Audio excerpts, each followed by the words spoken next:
Have you ever noticed that some people don't argue, don't explain, don't make a scene? They just slowly disappear. One day they're checking in.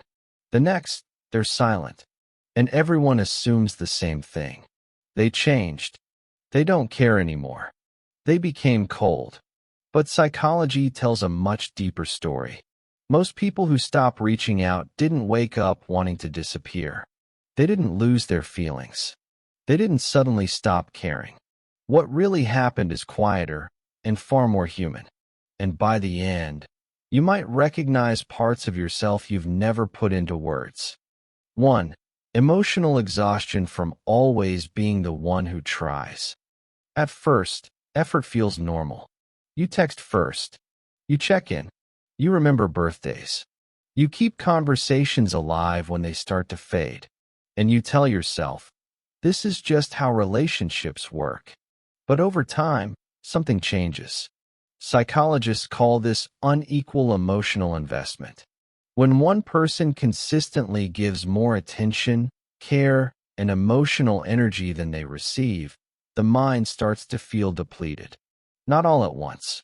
Slowly. You don't get angry. You don't complain.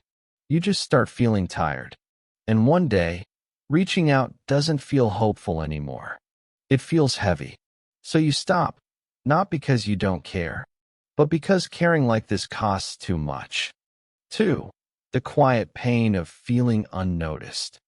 There's a specific kind of hurt psychology talks about. It's not rejection. It's not conflict. It's realizing your absence doesn't change anything. You pull back a little. No one asks why. You go quiet. No one notices. Research on social neglect shows that silence is often interpreted as a reflection of self-worth. The mind starts asking dangerous questions. Did I matter? Was I ever important? Would anyone care if I stopped trying completely? Eventually, the brain learns something painful. Being invisible hurts more than being quiet. So disappearing feels safer than waiting to be acknowledged. 3. Anxiety, overwhelm, and emotional shutdown.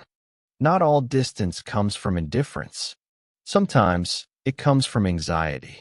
For people who struggle with overthinking, low confidence, or emotional overload, communication itself can feel stressful. What if I say the wrong thing? What if I bother them? What if I open something I can't emotionally handle? Psychology shows that when the nervous system feels overwhelmed, it doesn't move toward connection. It moves toward silence. Especially for people with avoidant or fearful attachment styles, closeness can feel intense, even when they crave it. So instead of explaining, they withdraw.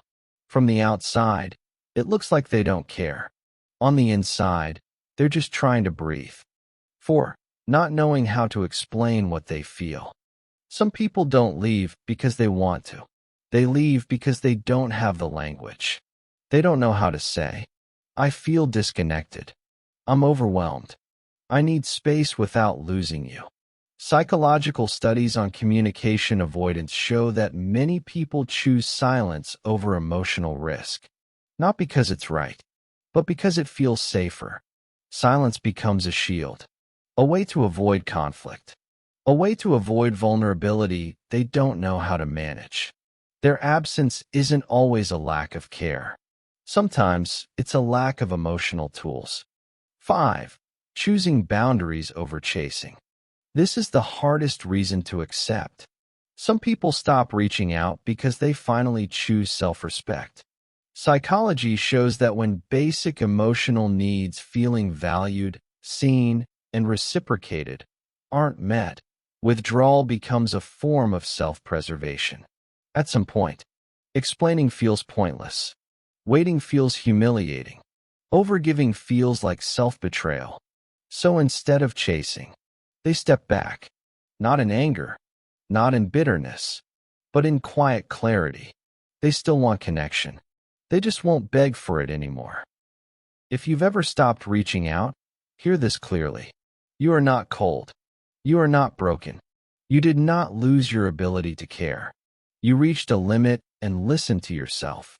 Silence doesn't always mean absence of love. Sometimes it means the presence of self-respect.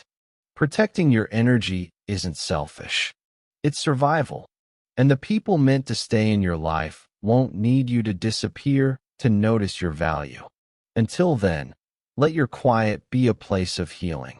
A place where you remember that your worth is not measured by how much you give, but by who you are. If this made you think of someone, or made you feel seen, you're not alone.